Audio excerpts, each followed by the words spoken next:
Bismillahirrahmanirrahim.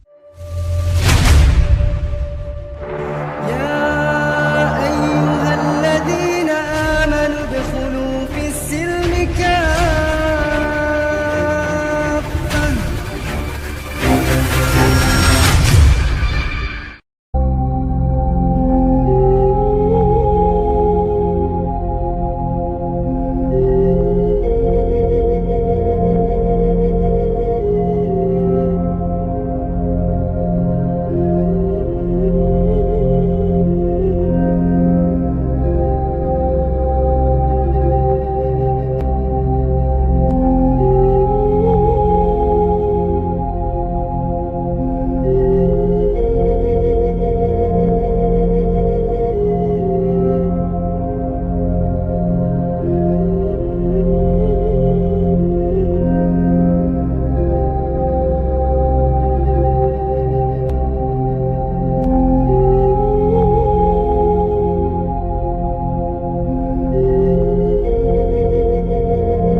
Ma'asyiral muslimin yang dimuliakan Allah Subhanahu wa taala. Imam Syafi'i ini ada kemiripan dengan beberapa imam yang lainnya. Di antaranya bahwa dia ditarbiyah oleh ibunya. Karena Imam Syafi'i itu terlahir yatim. Sama dengan Imam Ahmad. Dan rata-rata para imam mereka ditarbiyah oleh orang tuanya, maksudnya oleh ibunya, dan berhasil. Sehingga Imam Syafi'i rahimahullahu ta'ala menjadi imam dunia. Keyatimannya tidak menghalangi dia untuk menguasai dunia. Lah Imam Syafi'i rahimahullahu ta'ala itu berjumpa nasabnya dengan nasab Nabi pada Abdul Manaf. Jadi Abdul Manaf itu memiliki beberapa anak. Salah satunya adalah Hashim dan juga Al-Muttalib. Kalau Nabi SAW itu nasabnya sampai kepada Hashim. Tapi kalau Imam Syafi'i nasabnya sampai kepada Al-Muttalib, tapi sama-sama ketemu di Abdul Manaf. Artinya Nabi Imam Syafi'i itu masih ada kaitan dengan Alu Baiti Rasulillah sallallahu alaihi wasallam. Masih masuk pada keluarga Nabi sallallahu alaihi wasallam dan berjumpa di kakek buyutnya Rasul, Abdul Manaf. Akan tetapi walaupun Imam Syafi'i jalurnya sampai kepada Abdul Manaf, kita tidak mengenal bahwa dia seorang ahli bait. Yang kita kenal dia adalah seorang imam besar, imam cerdas, bahkan dikatakan mujaddidul ummah, pembaharu umat. Sampai-sampai ada ulama mengatakan bahwa Allah Subhanahu wa taala akan membangkitkan setiap 100 tahun sekali ada orang-orang yang memperbaharui agamanya. Maka 100 tahun pertama Allah bangkitkan Umar bin Abdul Aziz, dan 100 tahun kedua Allah bangkitkan Muhammad ibnu Idris, maksudnya Imam Syafi'i rahimahullahu ta'ala. Bagaimana kisahnya? Di mana lahirnya? Bagaimana belajarnya? Bagaimana pujian ulama kepadanya? Bagaimana dia menjadi alim ulama besar?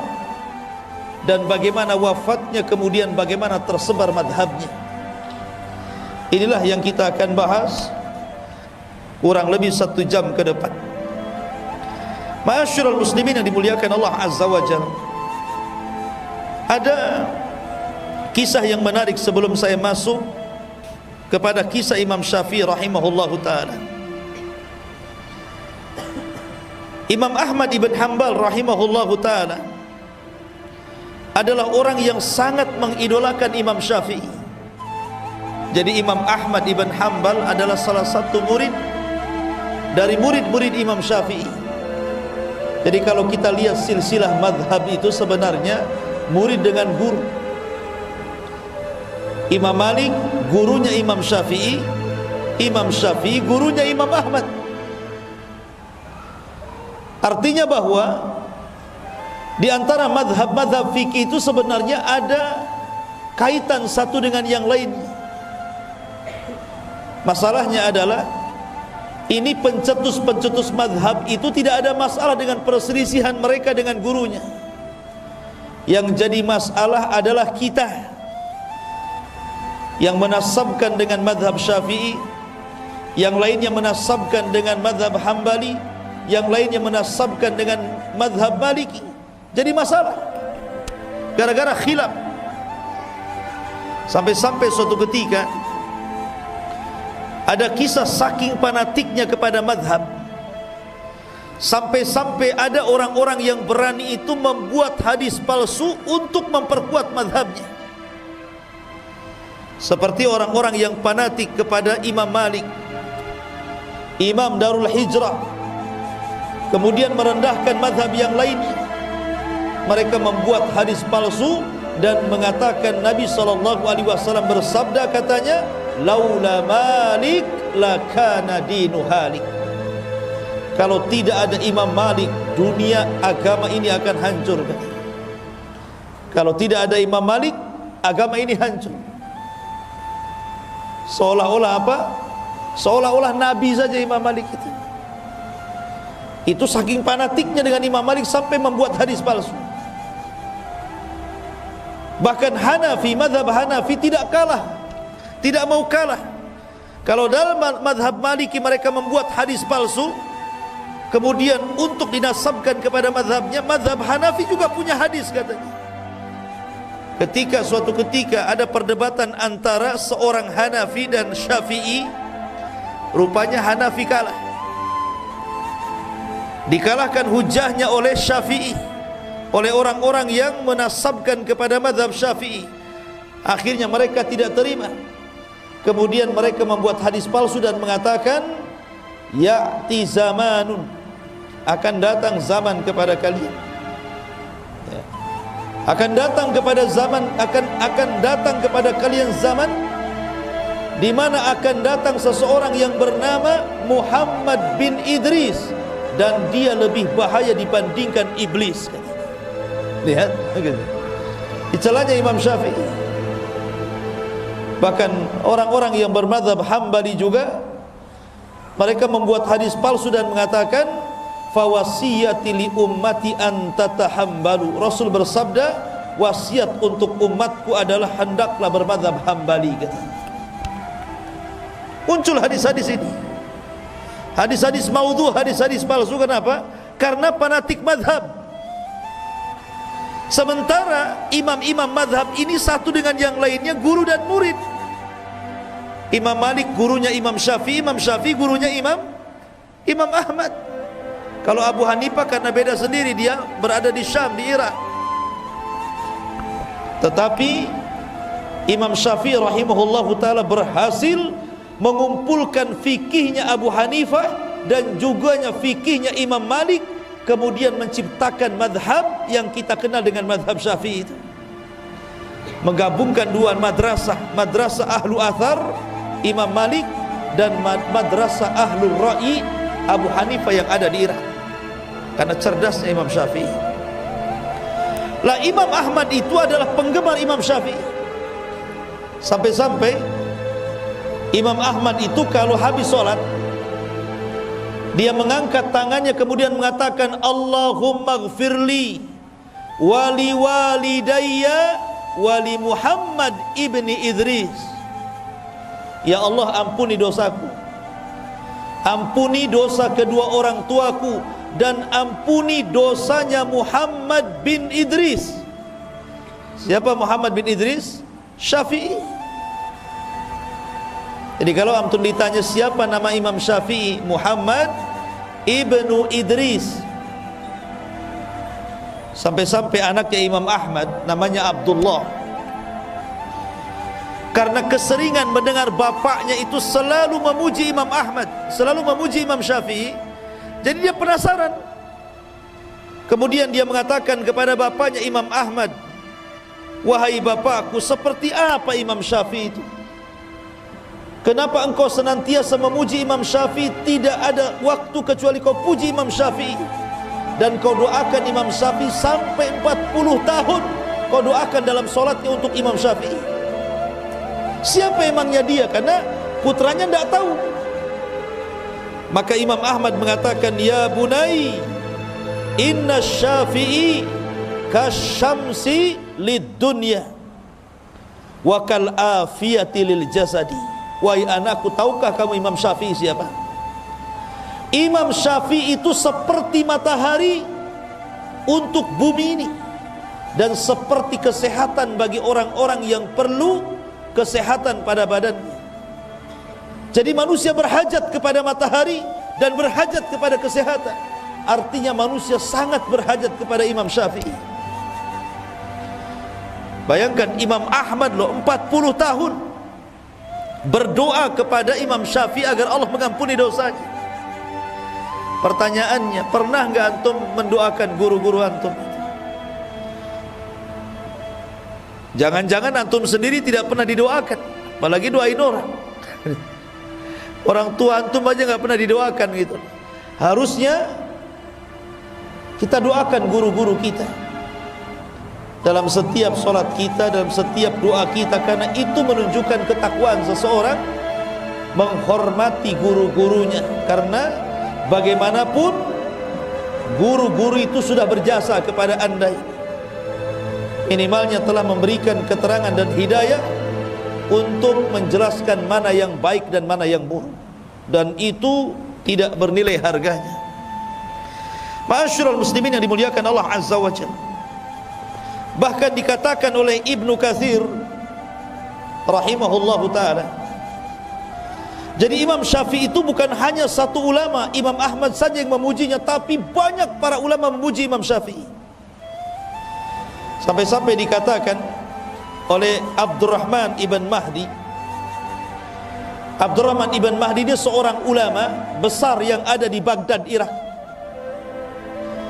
Dialah yang meminta kepada Imam Syafi'i untuk menulis sebuah kitab, namanya Kitab Usulul Fiqh.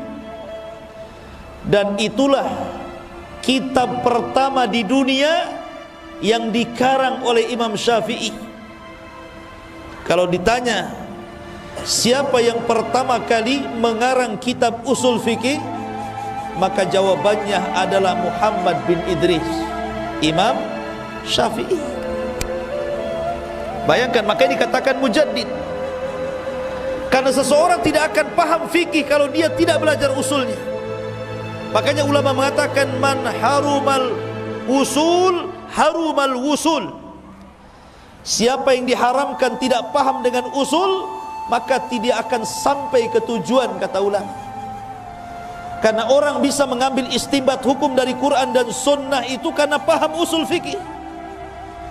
dan tidak ada yang meletakkan usul fikih pertama kali kecuali Imam Syafi'i. Atas siapa?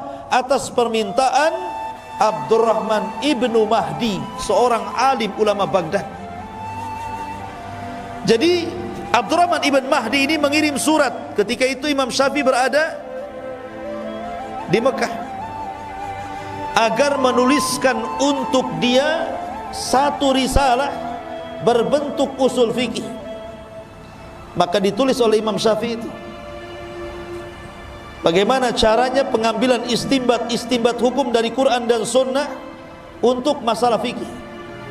Kemudian setelah selesai, kitabnya disebut Ar-Risalah, kemudian dihantar ke Baghdad. Ketika buku itu sampai di Baghdad, semua ulama-ulama Baghdad takjub dengan buku itu, memuji Imam Syafi'i. Kenapa? Karena belum pernah ada ulama yang mengarang buku seperti itu, mencerdaskan orang, sehingga orang memudahkan untuk istinbat hukum dari Quran dan Sunnah dalam masalah fikih. Makanya dia dikatakan pembaharu umat karena dia yang pertama kali meletakkan ilmu usul fikih, Imam Syafi'i. Sehingga kita orang-orang setelahnya memudahkan untuk memahami tentang hukum-hukum dalam fikih dengan pahamnya usul fikih itu. Ma'asyiral muslimin yang dimuliakan Allah Azza wa Jalla, apa kata Imam Abdurrahman Al-Mahdi rahimahullahu ta'ala? Dia mengatakan, kata Abdurrahman ibn Mahdi, demi Allah, aku tidak pernah melihat orang yang paling berakal melebihi Imam Syafi'i. Dia manusia yang ajaib dan cerdas. Ma'asyiral muslimin yang dimuliakan Allah Azza wa Jalla, dan banyak lagi pujian nanti kita akhirkan. Kita masuk pada sejarah pertama. Di mana Imam Syafi'i dilahirkan? Imam Syafi'i dilahirkan, ada yang mengatakan di Gaza. Kita kenal ada namanya jalur Gaza. Di mana? Palestina. Ada yang mengatakan dia dilahirkan di Asqalan. Makanya ada ulama namanya Al-Hafidh Ibnu Hajar Al-Asqalani. Asqalan, di mana Asqalan? Masih di Palestina. Jadi ada yang mengatakan di Gaza, ada yang mengatakan di Asqalan, intinya Palestina lah. Jadi Imam Syafi'i dilahirkan di mana? Di Palestina. Lahir pada tahun 150 Hijriah dan wafat pada tahun 204 Hijriah. Berarti berapa usia Imam Syafi'i? 53 kan? Kurang lebih 53 ya. Dia lahir tahun 150 Hijriah, wafat tahun 204 Hijriah. Siapa yang bisa ngitung? 80? 54? 54 tahun. Ya, kurang lebih 54 tahun. Artinya waktunya muda kan, 54 tahun kan masih muda tuh. Karena usia umat Nabi SAW berapa? Berkisar 60 tahun sampai 70 tahun saja kan. Artinya Imam Syafi'i itu masih muda meninggal itu. Tapi karyanya luar biasa. Bahkan pemikiran madhabnya sampai mempengaruhi seantero dunia, sampai ke negeri kita. Negeri kita ini mayoritas Syafi'i. Bayangkan usia yang sangat muda, tapi madhabnya bisa menyebar ke seantero dunia. Lah kebetulan di tahun kelahiran Imam Syafi'i itu adalah hari wafatnya Abu Hanifah. Jadi Abu Hanifah itu wafat pada tahun 150 Hijriah, tepat dengan lahirnya Imam Syafi'i di tahun 150 Hijriah. Jadi Abu Hanifah wafat, lahir Imam Syafi'i. Seolah-olah Allah Subhanahu wa ta'ala ingin menggantikan dengan wafatnya Abu Hanifah, lahirnya imam yang menggantikan Abu Hanifah, Imam Syafi'i Muhammad Ibn Idris rahimahullahu ta'ala.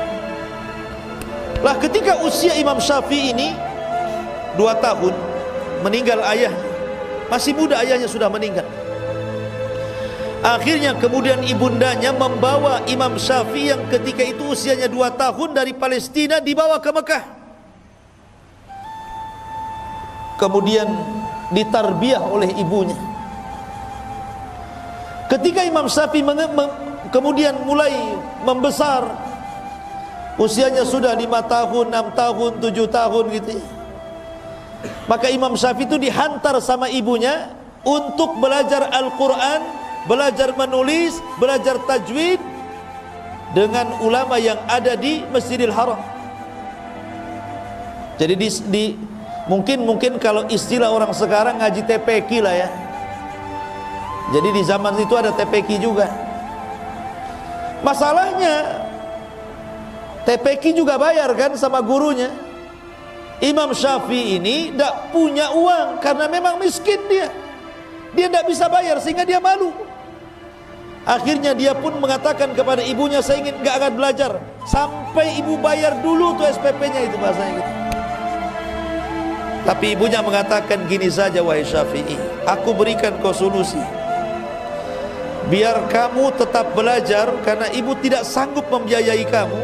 Sudah gini saja, kalau ada syekh sedang ngajari anak orang kaya, kamu pura-pura duduk dekat dia, jangan ketahuan gurumu.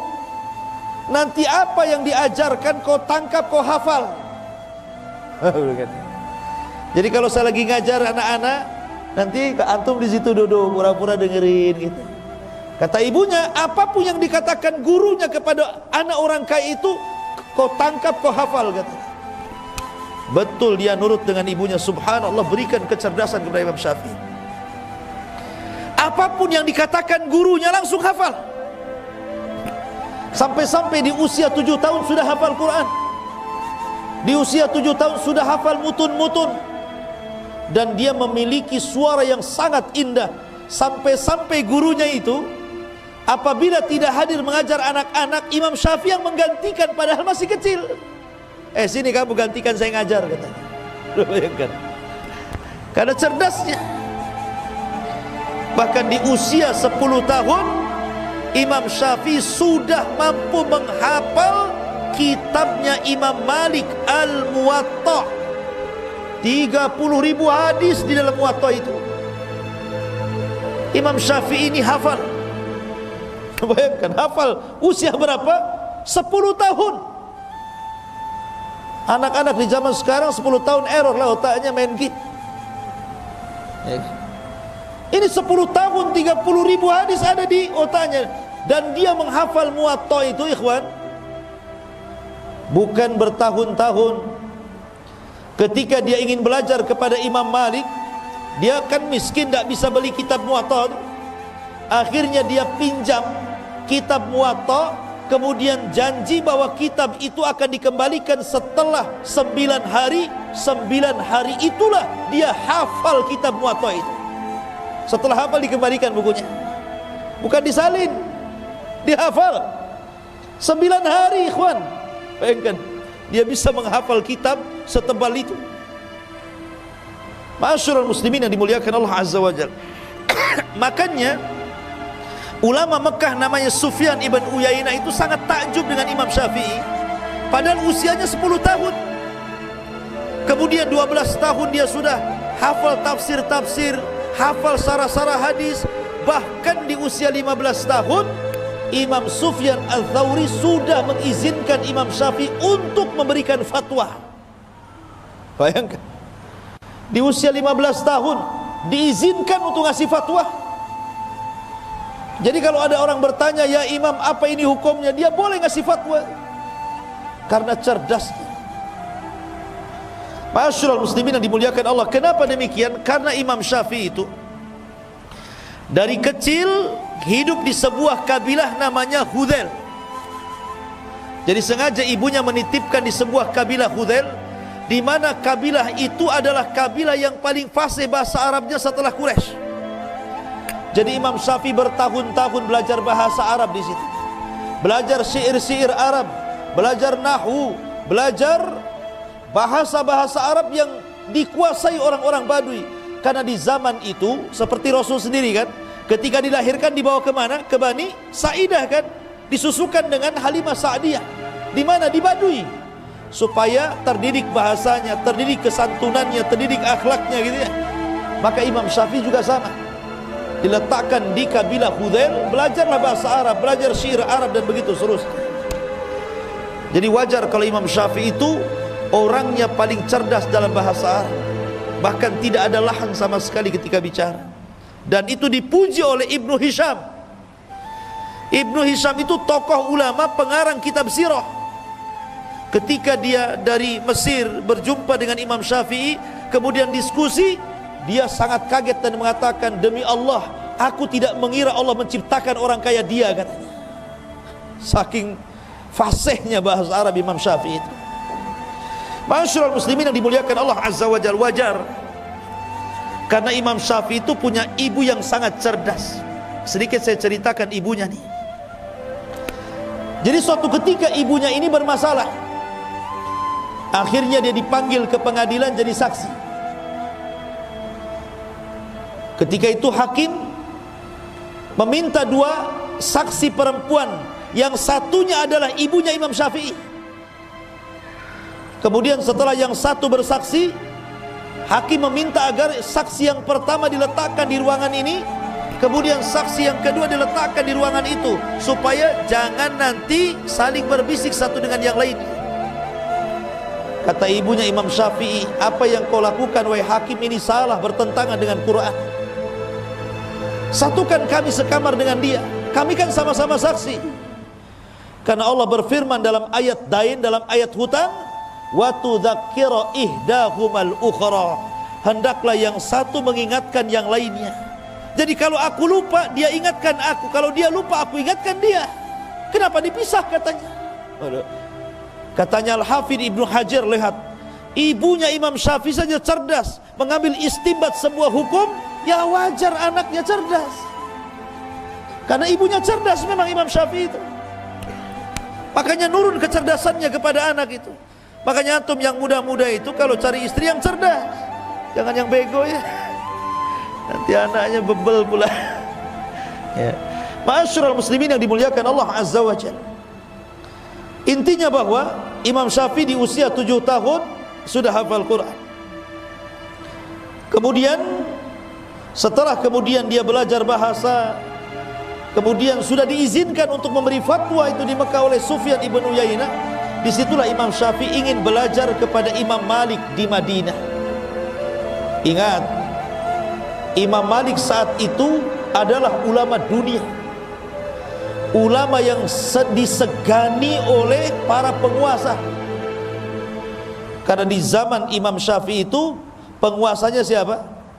Penguasanya Khalifah Harun ar-Rasyid. Jadi Imam Syafi'i itu hidup di zaman Khalifah Harun ar-Rasyid. Lah Imam Malik ini orang besar, dia ulama besar sampai dikenal satu dunia. Lah Imam Syafi'i belum dikenal, masih kecil. Dia ingin belajar kepada Imam Malik, tapi dia sudah persiapkan, dia sudah hafal muwatta'nya dulu. Akhirnya dia pun menyurati pemimpin Madinah, gubernur Madinah, agar memberikan menjadi perantara dia bisa belajar kepada Imam Syafi'i, kepada Imam Malik. Tapi gubernurnya ketakutan, tidak berani. Mana ada yang berani datang kepada Imam Malik, apalagi Imam Malik tidak mau perantara-perantara. Tetapi singkat cerita, akhirnya gubernur itu pun mengantar Imam Syafi'i dan berjumpa dengan Imam Malik. Imam Syafi'i masih kecil ketika itu. Akhirnya ketika Imam Malik melihat kecerdasan Imam Syafi'i, bagaimana dia sudah bisa menguasai kitabnya Muwatta', dia sudah hafal Quran, dia sudah hafal tafsir, dan dia memiliki bahasa yang luar biasa, Imam Malik pun takjub. Akhirnya kata Imam Malik, sudah, kamu belajar sama saya. Akhirnya kemudian Imam Syafi'i menjadi murid kekhususan Imam Malik. 9 tahun belajar dengan Imam Malik. Disedotnya ilmu Imam Malik itu luar biasa. Sampai akhirnya ma'asyiral muslimin yang dimuliakan Allah Azza wa Jalla, Setelah kemudian 9 tahun, dia pun belajar kepada Imam Malik rahimahullahu ta'ala dan mengambil seluruh ilmu Imam Malik. Maka dia meminta izin kepada Imam Malik untuk mengambil ilmunya Abu Hanifah. Di mana Abu Hanifah? Di Irak sana. Tapi kan Abu Hanifah sudah meninggal. Maksudnya belajar kepada murid-muridnya. Ketika melihat semangat Imam Syafi'i, Imam Malik mendukung. Kalau engkau ingin belajar kepada murid-murid Abu Hanifah, maka saya danai kamu. Oh, antum cari guru yang kayak gini. Ya, Ustaz tolonglah ongkosi saya ke Yaman. Jadi didanai sama Imam Malik itu. Berangkatlah Imam Syafi'i. Kemana? Ke Irak, ke Baghdad sana. Dan di Baghdad dia banyak ketemu murid-murid Imam Ahmad. Salah satunya adalah dia berjumpa dengan Muhammad Hasan Asy-Syaibani, kemudian Abu Yusuf Al-Qadhi. Dan itulah dua murid Abu Hanifah yang paling cerdas ketika itu. Jadi Imam Syafi'i kemudian berdialog, kemudian menyerap ilmunya Abu Hanifah. Disinilah Imam Syafi'i menggabungkan dua madrasah yang berbeda. Kalau Imam Malik murni madrasahnya ahli hadis, tapi kalau Abu Hanifah madrasahnya ahlul ra'i. Ya, ahlul ra'i itu maksudnya apa? Banyak menggunakan akal. Ya, menggunakan akal untuk memutuskan sebuah perkara. Maka Imam Syafi'i menggabungkan dua mazhab yang berbeda ini. Ketika itulah Imam Syafi'i di Baghdad menulis satu kitab namanya Al-Hujjah, atau disebut dengan Risalah Awal, yang disebut dengan Qaulul Qadim namanya, ucapan Imam Syafi'i lama. Karena ketika Imam Syafi'i hijrah ke Mesir, kemudian wafat di Mesir, Imam Syafi'i menarik semua kata-kata dan fatwanya dalam kitab Al-Hujjah itu, kemudian ngarang buku lagi namanya Al-Um. Makanya Al-Um itu disebut Qaulun Jadid, perkataan yang baru. Jadi Imam Syafi'i itu punya fatwa lama, punya fatwa baru. Dan tidak mengapa seseorang itu berubah-ubah pendapat. Pamannya dulu pendapat dia seperti ini, kemudian belajar dapat ilmu baru. Oh, enggak benar yang dulu saya tinggalkan. Yang barulah yang lebih kuat menurut saya. Tidak ada masalah. Ya. Karena Imam Syafi'i 99% fatwanya dirubah. Bukan satu fatwa, 99% loh fatwanya dirubah. Jadi dari kaul qadim menjadi kaul jadid. Tetapi para ulama setelahnya, ada yang kemudian memandang kaul qadim itu lebih kuat sehingga menguatkan kaul qadim. Ada yang kemudian memandang kaul jadid lebih kuat, akhirnya merojehkan kaul jadid. Terjadilah khilaf antar madhab Syafi'i. Nah, gitu. Jadi di tubuh madhab Syafi'i itu banyak khilaf. Karena ada yang mengambil perkataan yang lama dari Imam Syafi'i, dan ada yang mengambil perkataan baru Imam Syafi'i masalahnya. Tapi begitulah Imam Syafi'i, orang yang paling cerdas luar biasa. Jadi ketika Imam Syafi'i kemudian ke Baghdad, kemudian menyerap ilmunya orang-orang Baghdad dan mampu menguasai fikihnya Hanafi, kemudian dia akhirnya pulang lagi ke Mekah, ke Madinah. Ketika itulah kemudian dia ingin berangkat ke Yaman. Lihat para ulama ini, mereka kalau belajar itu rihlah, berjalan ke sana kemari. Tapi bukan jalan-jalan, betul-betul menuntut ilmu. Berangkatlah Imam Syafi'i ke Yaman. Di Yaman inilah Imam Syafi'i akhirnya belajar kepada orang-orang yang pakar-pakar firaq. Bahkan pernah belajar Syiah supaya membantah Syiah, bukan untuk belajar Syiah. Dia belajar Syiah itu untuk dibantah. Karena ada orang-orang Syiah yang mengatakan Syafi'i itu Syiah katanya. Enggak, Imam Syafi'i itu ahli sunnah. Lah, ketika kemudian di Yaman inilah Imam Syafi'i mempelajari banyak hal. Salah satu yang dipelajari adalah ilmu firasah. Firasat, ilmu firasat. Jadi kalau melihat orang itu, gelagatnya tahu ini orang baik atau orang jahat. Di dunia ini Sampai-sampai dikatakan yang mampu mempelajari ilmu firasat cuma dua saja. Pertama Khalil Ibn Ibrahim, dan yang kedua Imam Syafi'i Muhammad bin Idris. Dia mempelajari ilmu firasat. Dia nengok orang saja dah tahu nih, banyak utang nih kayaknya. Jadi luar biasa itu. Bukan meramal, itu ada ilmunya itu. Tapi tidak semua orang bisa kan gitu ya. Memang Imam Syafi'i membidangi itu karena kekuatan hafalan, kekuatan akal, kecerdasannya itu loh, sehingga dia mampu menguasai ilmu firasat itu. Tapi Allah takdirkan ikhwan, di Yaman ini dia terkena fitnah, di mana Imam Syafi'i difitnah oleh gubernur yang ada di Yaman bahwa dia hendak memberontak kepada Khalifah Harun ar-Rasyid karena hasadnya. Para ulama-ulama sesat melaporkan kepada penguasa Yaman, kemudian akhirnya Imam Syafi'i ditangkap dengan beberapa ulama yang lainnya, kemudian dibawa ke Baghdad, dihadapkan kepada Khalifah Harun ar-Rasyid. Subhanallah, teman-temannya mati dipenggal. Ketika giliran Imam Syafi'i ini, wahai Syafi'i, Anda masuk sini. Kemudian Khalifah bertanya, betul kau akan memberontak kepada diriku? Maka Imam Syafi'i menjelaskan bahwa tuduhan itu tidak benar. Bahkan Imam Syafi'i harus masuk penjara dan disiksa di penjara. Tapi kemudian setelah mendengarkan dialog dan mengatakan, tidak mungkin aku memberontak kepadamu wahai Khalifah. Kemudian dia mengatakan bahwa diriku ini hafal Quran, hafal tafsir, hafal hadis, hafal mutun. Disebutkan penguasaan dia tentang ilmu agama. Lah Harun ar-Rasyid ini ulama juga walaupun dia khalifah. Karena Harun ar-Rasyid itu belajar kepada Imam Zuhri, belajar kepada ulama-ulama yang lain, sehingga Harun ar-Rasyid itu mengumpulkan dua keutamaan. Pertama khalifah, yang kedua ulama. Akhirnya kemudian ditanyalah Imam Syafi'i, apa pengetahuanmu tentang Quran, tentang hadis, tentang ini, tentang itu? Dijawab semuanya, termasuk tentang nasab. Imam Syafi'i paling tahu. Lah ketika itulah maka Imam Syafi'i, lah ketika persidangan itu ada Muhammad Hasan Asy-Syaibani yang suka diajak berdebat dengan Imam Syafi'i dan diambil ilmunya. Kemudian Imam Syafi'i menunjuk, sesungguhnya yang tahu diriku adalah dia, maksudnya Muhammad Hasan Asy-Syaibani.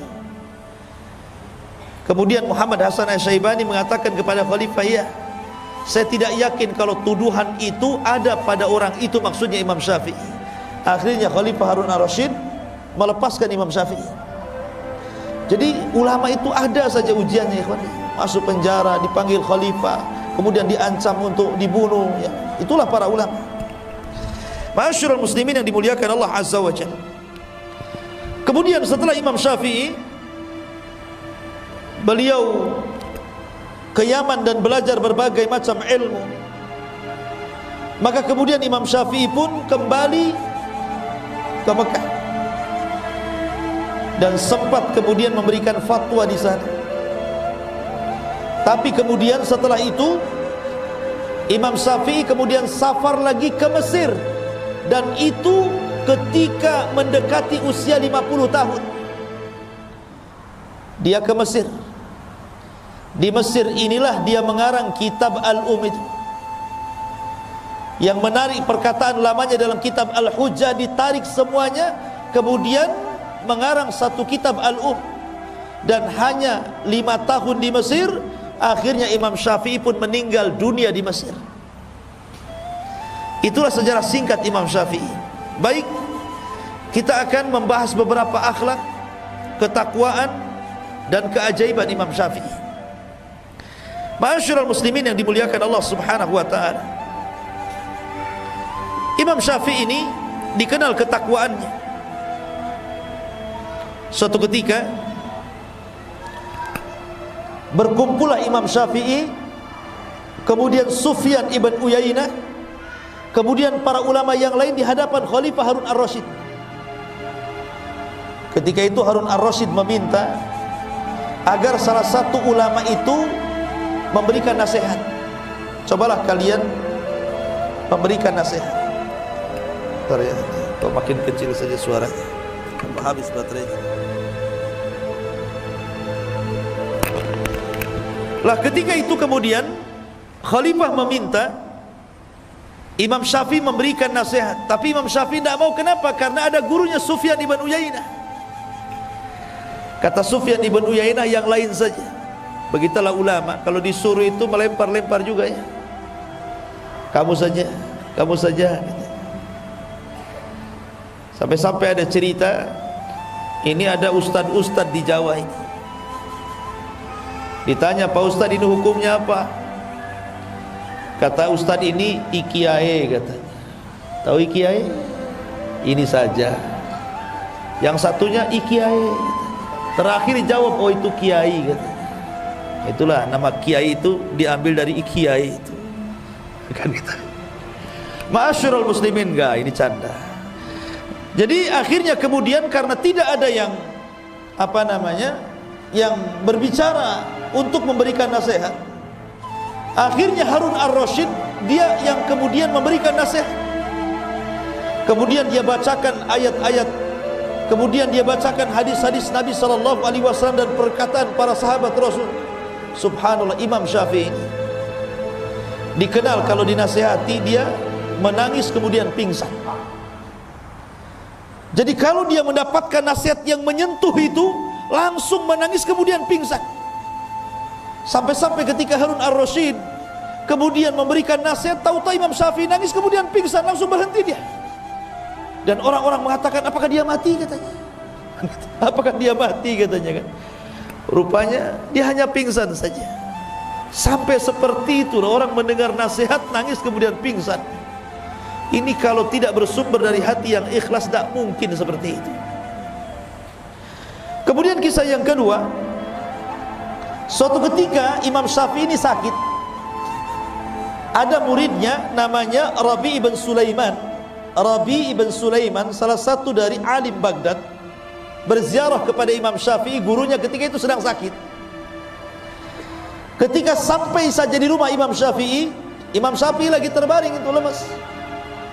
Akhirnya kemudian kata Rabi' ibn Sulaiman, dia pun mendoakan Imam Syafi'i dan mengatakan, qawwallahu dha'faka ya imam, qawwallahu dha'faka ya imam. Kalimat qawwallahu dha'faka ya imam itu memiliki dua makna. Makna yang pertama, qawwa itu artinya semoga Allah menguatkan kelemahanmu hai imam, maknanya dihilangkan penyakitnya. Tapi makna yang kedua, maksudnya menguatkan kelemahannya sehingga makin lemah lagi, kan begitu ya. Kalimat itu kan ada dua makna ya, semoga Allah menguatkan kelemahanmu. Ini bisa diartikan maksudnya lemahnya itu supaya lebih lemah lagi, ataukah supaya lemahnya dihilangkan, kan begitu ya kalimat itu kan. Jadi Imam Syafi'i tersenyumlah. Kamu mengatakan qawwallahu dha'fi idzan qatalani. Kalau engkau mengucapkan seperti itu, sama aja kau bunuh aku katanya. Jangan gitu. Karena apa? Imam Syafi'i guyon sebenarnya. Dia paham tak mungkinlah Rabi' ibn Sulaiman itu maksudnya kalimat qawwallahu dha'fak itu supaya ditambah kelemahannya. Imam Syafi'i gurunya. Tapi karena ada dua kalimat, ada satu kalimat memiliki dua makna, Imam Syafi'i masih bercanda ketika sakit itu. Idzan qatalani. Kalau kau ngomong begitu, kau hendak membunuhku ya, supaya kelemahanku bertambah. Tapi Imam Syafi'i mengatakan tidak ya, saya yakin dengan dirimu wahai Rabi, sekalipun engkau mencelaku, kata Imam Syafi'i, lau sabbabtani la alimtu anta la taqsuduni. Sekalipun kau mencelaku, saya yakin kau tidak bermaksud untuk mencela kepada aku. Begitu. Lihat bagaimana husnudzonnya kepada manusia. Kalau ada yang mencela dirinya, oh itu mungkin karena lagi marah. Kalau ada yang menghina kita, oh mungkin dia lagi ada masalah, dikasih udzur gitu. Itulah Imam Syafi'i. Kalau kita enggak, ada orang mandang kita, langsung kita ini sewot. Ngapain pandang-pandang? Padahal enggak ngomong tuh, baru pandangan saja sudah sewot. Apa kau katanya? Oh bahasa Medan pula keluar ya. Ma'asyiral muslimin yang dimuliakan Allah Azza wa Jalla. Kemudian yang ketiga, kisah perdebatan antara Yunus As-Sadafi dengan Imam Syafi'i. Ini guru murid sebenarnya ini. Biasa orang dulu itu murid berdebat dengan gurunya. Jadi Yunus As-Sadafi atau Ibn Abdul A'la ini bermasalah dengan Imam Syafi'i ini, berdebat gitu sangat sengit sampai keduanya mengangkat suaranya saking kencangnya gitu. Akhirnya marah ini Yunus ini, keluar dari majelis Imam Syafi'i, kemudian kabur dari ke masjid dan masuk ke rumahnya. Tapi Imam Syafi'i ini walaupun harus berbeda pandangan bukan berarti bermusuhan. Keluar dari masjid, dicarinya rumah Yunus As-Sadafi itu. Kemudian setelah sampai di rumahnya, kemudian dia mengatakan dan mengambil tangannya dan mengatakan, ya Yunus, la yastaqimu an takuna ikhwanan wa illam nattafiq fi mas'alatin. Wahai Yunus, sebaiknya kita jadi kawan sajalah walaupun kita tidak sepakat dalam masalah yang satu ini, tapi kan kesamaan kita banyak. Nah, gitu ya. Ini lihat, Imam Syafi'i mencontohkan bagaimana sikap orang berdebat itu. Orang sekarang kalau berdebat kalah musuhan tuh. Ya, malas saya berdebat dengan dia. Sudah tidak ada kawan lagi, bahkan kalau sampai berdebat itu sampai membidah-bidahkan tuh. Itu ahli bid'ah itu hizbi itu hati-hati itu. Ya, itu jangan ke situ tuh. Sampai seperti itu. Kadang-kadang sesama orang ngaji itu berdebat seperti itu kan. Gara-gara ngaji sama ustaz ini nggak boleh ngaji sama ustaz itu katanya. Ya, segitu piciknya otak itu. Imam Syafi'i loh ya, dia ngalah datang ke muridnya, sudahlah kita berkawan saja walaupun beda masalah, kan enak itu kalau ngomong begitu. Masyarul muslimin yang dimuliakan Allah Azza wa Jalla. Kemudian juga kisah yang lainnya, tapi kisah ini ada yang mengatakan lemah, dilemahkan para ulama, tapi nggak apa-apa kita kisahkan. Jadi karena Imam Syafi'i itu selalu dipuji-puji Imam Ahmad, sampai anak perempuan Imam Ahmad itu setiap hari mendapatkan dongeng dari Imam Ahmad tentang sosok Imam Syafi'i. Jadi hayalannya itu akhirnya pengen ketemu. Kok bapakku ini selalu memuji Imam Syafi'i. Akhirnya terhayalkan, kapan jumpa dengan Imam Syafi'i, kapan jumpa dengan Imam Syafi'i. Allah takdirkan, Masya Allah, di musim Saif, Imam Syafi'i itu kebetulan safar dari Mekah ke Baghdad, dan rumah Imam Ahmad itu di Baghdad. Dan qadarullah ketika itu Imam Syafi'i sedang sakit panas, bukan kena corona. Ya sakit demam, diikat kepalanya. Ya. Kemudian mampir pula di rumah Imam Ahmad. Wow, Imam Ahmad senang. Kenapa? Karena anak-anaknya selalu bercerita tentang Imam Syafi'i. Imam Ahmad ingin kenalkan, ini loh orang yang selalu aku ceritakan kepada kalian gitu maksudnya. Wow, senang anak-anaknya yang selama ini mereka penasaran ceritanya Imam Syafi'i itu diceritakan Imam Ahmad, rupanya orangnya datang, kan bahagia. Tapi kebahagiaan itu kemudian menjadi kekecewaan ketika salah satu putri Imam Ahmad ini memperhatikan ibadahnya Imam Syafi'i karena ingin menirunya. Seperti apa sih hebatnya orang ini? Kenapa bapakku sampai mengalem-ngalem dia? Mulailah malam hari. Awalnya datang Imam Syafi'i, tentu namanya tamu kan dijamu tuh. Kasih makan enak. Sekali makan habis makanannya, satu meja. Jadi ditengokin saja sama anaknya. Oh, banyak makannya nih Imam ini. Gitu. Kemudian habis makan dia jilat-jilati tangannya. Kemudian dia perhatikan cara makannya. Kenapa dia cara makannya tidak pakai sunnah Nabi? Sunnah Nabi kan 3 jari. Ini main kerewek 5 jari ini. Ya. Harusnya kan seorang imam itu pakai 3 jari, makan sedikit, ini habis satu meja. Mulai dia bertanya-tanya ini Syafi'i ke bukan Syafi'i gitu. Akhirnya malam harinya ditengok lagi, nggak ada pun sholat malam dia. Tak tak tahajud, tak witir, tidur aja gulang-guling gitu. Sampai subuh. Ya. Kata anaknya, macam mana? Betul tak Imam Syafi'i? Kalau imam kan harus sholat malam, tahajud gitu ya. Anehnya lagi yang ketiga, ketika Imam Ahmad bangun di waktu subuh, ngajak Imam Syafi'i sholat subuh tak wudu lagi, bayangkan. Makin stres anaknya ini. Ini jangan-jangan Imam Syafi'i KW ini. Ya.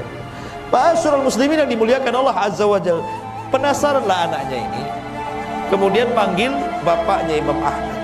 Wahai abi, betul tak Imam Syafi'i itu? Kata Imam Ahmad, iya dia itu Imam Syafi'i.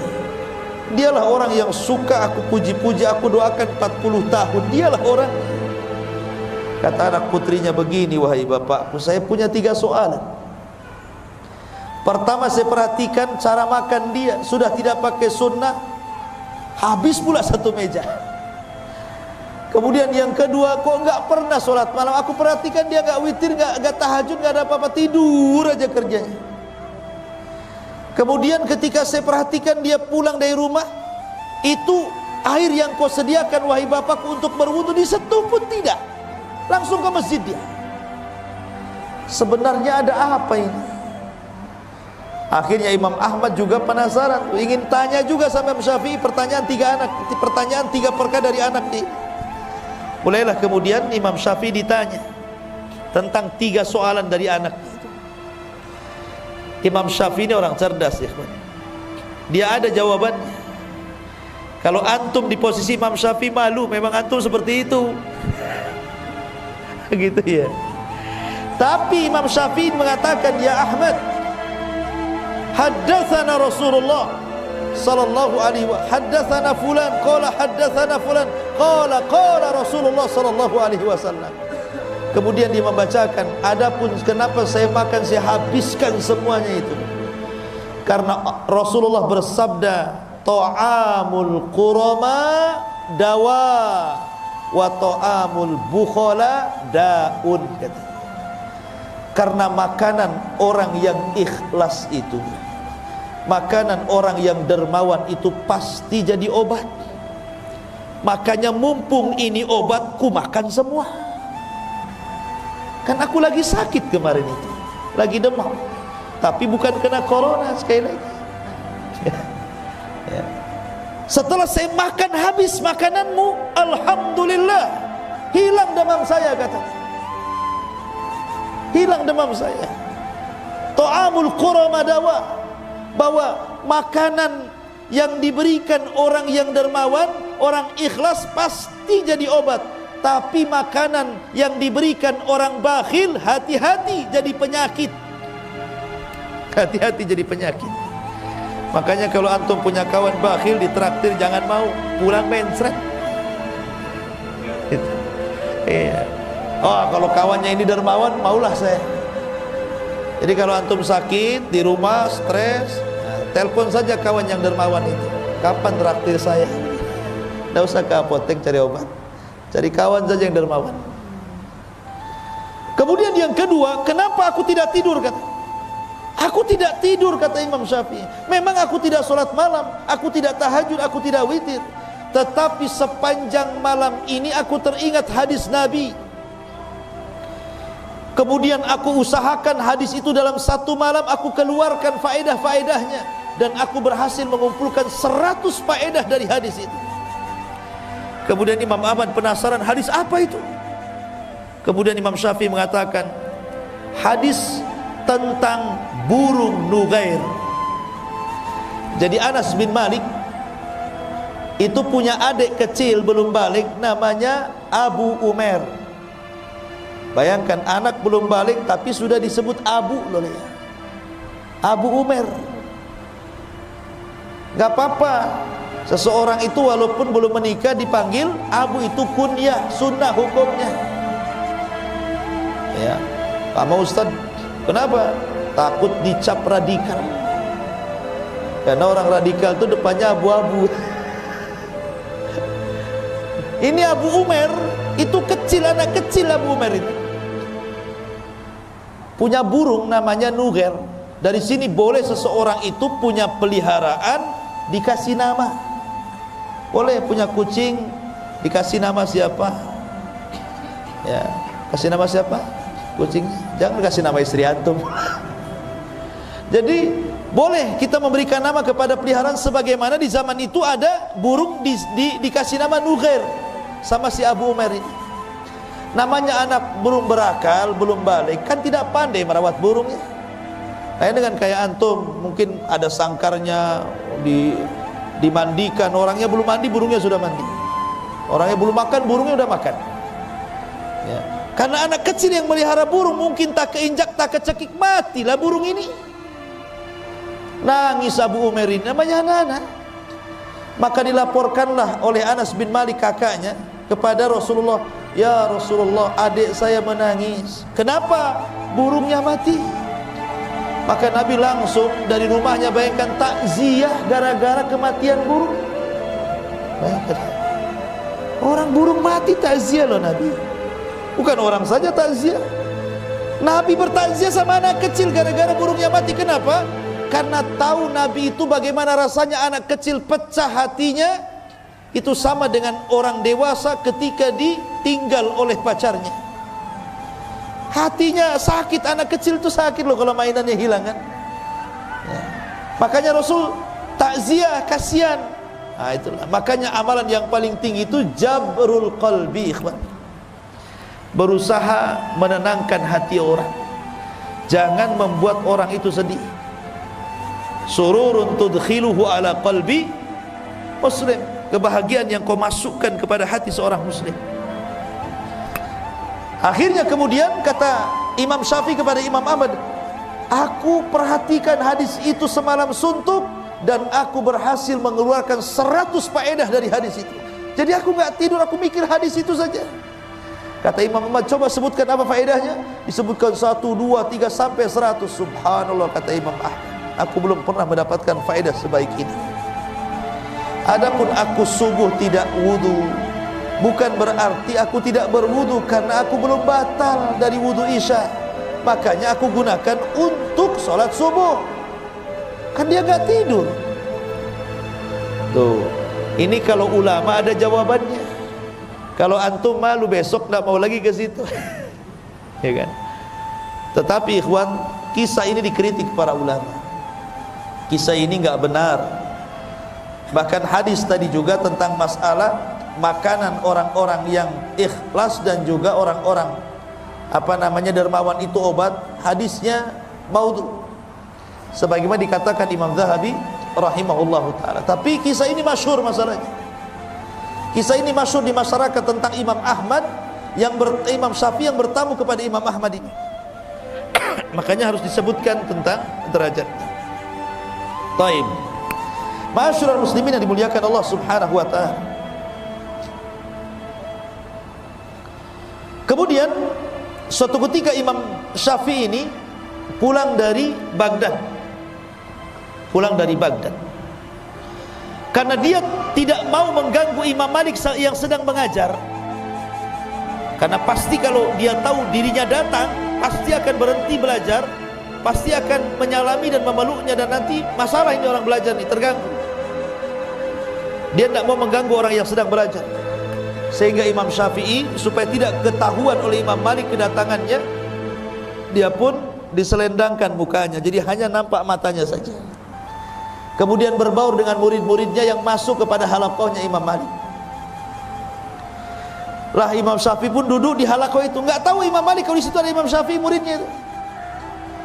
Dan Imam Syafi'i pun tidak mau ngasih tahu karena takut mengganggu orang yang sedang belajar. Rupanya ketika Imam Malik sedang mengajar, kemudian dia ditanya sebuah persoalan, tidak bisa jawab. Akhirnya dilemparkan ke murid-muridnya, siapa di antara kalian yang bisa menjawab pertanyaan muskilah ini? Semua diam, tidak ada yang bisa menjawab. Kata Imam Syafi'i kepada orang sebelahnya, jawab, begini loh jawabannya. Wes. Akhirnya berdiri, saya Imam Malik. Kata Imam Malik, fadhal. Dijawab, benar. Imam Malik heran, kenapa dia bisa tahu? Ya. Kok berdiri? Ya. Bagaimana kau bisa tahu? Kata orang ini sebelah kan. Ini sebelah yang ngasih tahu kan ya. Imam Syafi'i subhanallah, dia berusaha untuk jangan sampai tahu. Akhirnya dibuka juga, tahu juga Imam Malik dan Imam Syafi'i. Subhanallah ikhwan. Begitulah para ulama ya. Kadang ada waktu-waktu seperti ini kondisinya. Masyarul muslimin yang dimuliakan Allah Subhanahu wa taala. Kemudian juga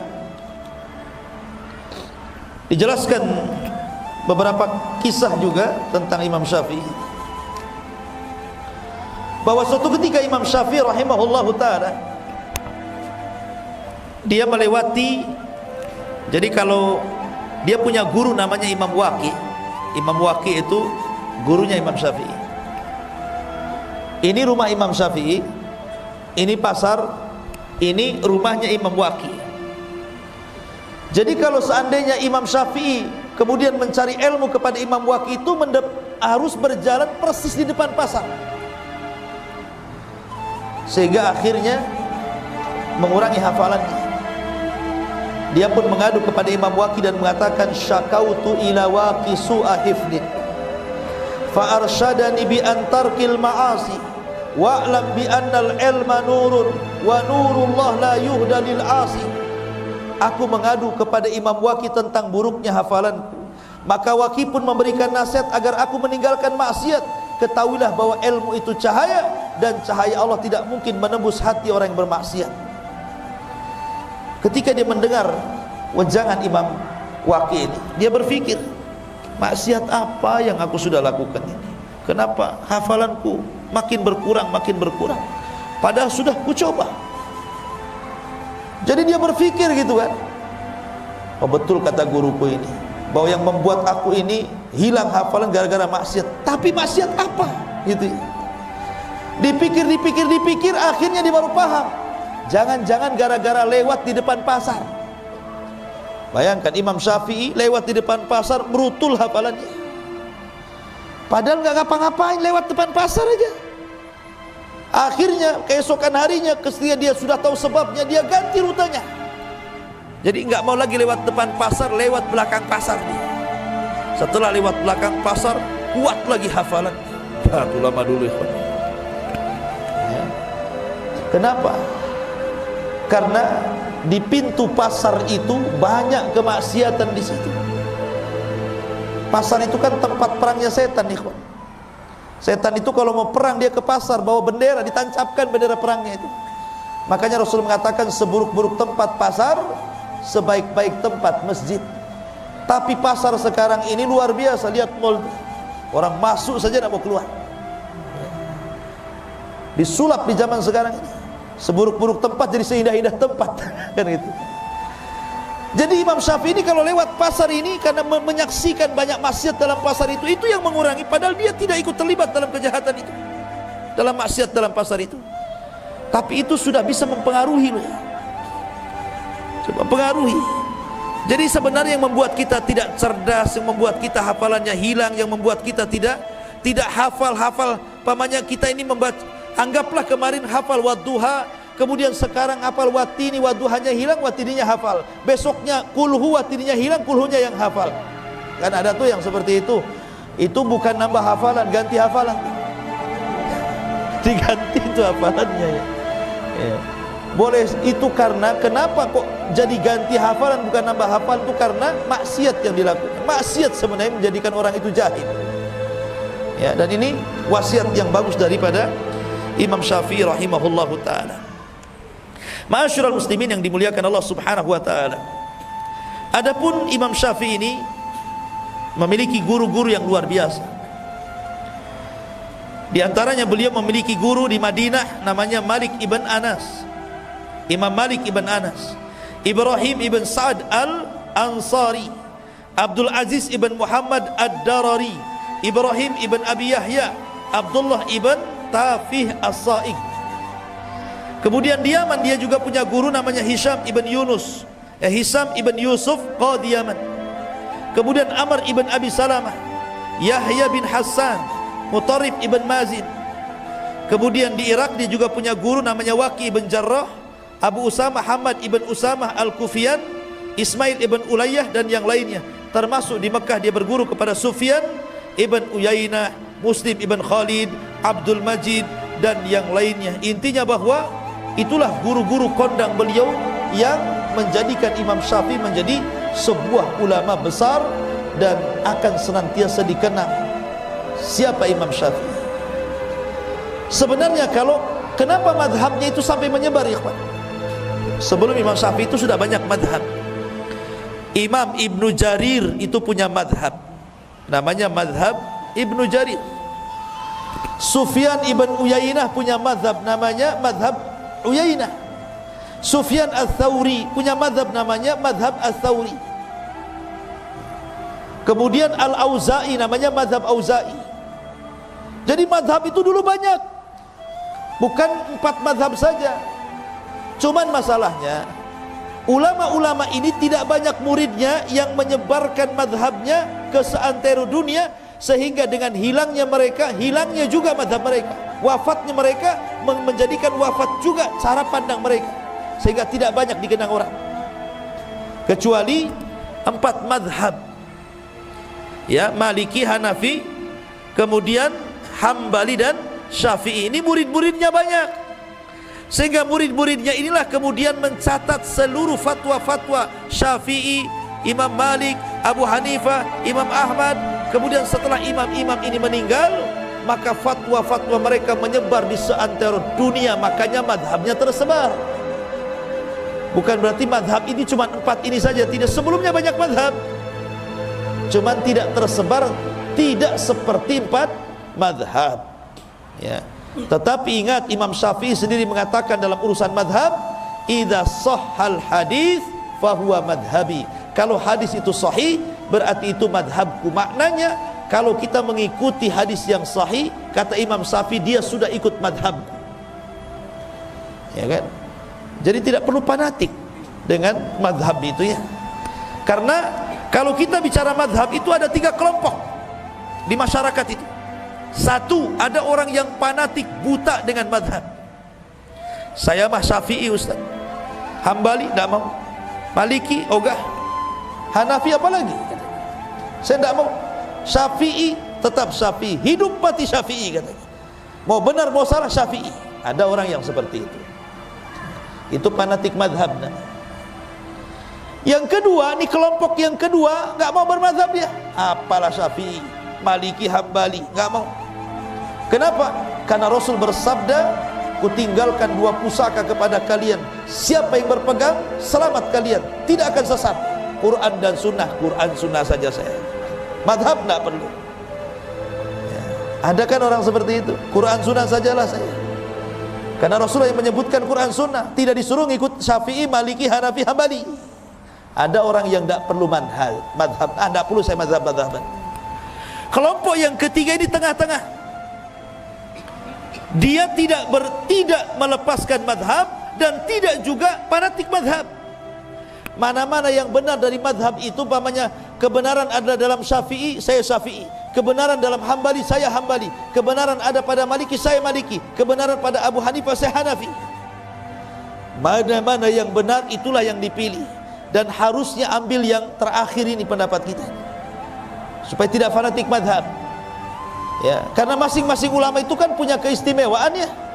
Sekarang kalau seandainya orang yang tidak mau bermadhab ini, Quran sunnah saja, saya katakan, gimana kau caranya memahami Quran dan sunnah kalau tanpa ulama? Justru dengan adanya madhab itu kita tertolong. Jadi kita paham maksud Quran, maksud hadis. Ini loh ulama yang paling paham, karena ulama itu warasatul anbiya. Tetap kita butuh ulama untuk memahami itu, karena kita bukan siapa-siapa. Tapi kita juga jangan sampai fanatik, karena mereka bukan nabi. Ulama itu tidak maksum, yang maksum itu nabi. Makanya ambil yang benar, campakkan yang salah. Itulah seruan dan slogan mereka semuanya. Seperti Imam Syafi'i mengatakan, apabila kau dapati dalam bukuku menyelisih Al-Quran dan Sunnah, tinggalkan. Tetapi yang sesuai dengan Quran dan Sunnah ambil. Itu kata-kata Imam Syafi'i itu. Ya. Maka kita ambil yang sesuai dengan Al-Quran dan Sunnah, dan kita tinggalkan yang tidak sesuai, selesai. Ya kan? Jadi tidak perlu lagi kita sibuk. Anda bermadhab, bermadhab, tapi semua madhab gitu. Ya. Ustaz, saya mau Syafi'i saja, enggak apa-apa. Antum Syafi'i saja, enggak dilarang. Tapi kalau yang jelek, artinya jangan mengikuti semuanya. Karena tidak semua perkataan Syafi'i kan benar, kan namanya manusia pasti salah kan begitu. Yang benar saja enggak apa-apa ambil, yang salah jangan. Ya, karena banyak para ulama pun mereka bermadhab Syafi'i. Imam Nawawi Asy-Syafi'i, Ibnu Hajar Asy-Syafi'i, kan begitu. Enggak apa-apa. Syafi'i enggak apa-apa Syafi'i. Tapi Syafi'i yang lurus. Jangan di sini Syafi'i, di sana tak Syafi'i pula. Ya kan? Ada yang seperti itu, ada. Ya. Contohnya gimana? Dalam mazhab Syafi'i, kalau cerita cadar itu wajib. Imam Syafi'i kalau bicara cadar itu wajib. Justru mazhab yang lain tidak mengatakan wajib. Ya kan? Tapi ketika ada orang yang kemudian bercadar, dibilang apa? Itu niru adat Saudi. Saudi itu Hambali, ikhwan, bukan Syafi'i. Kan gitu ya.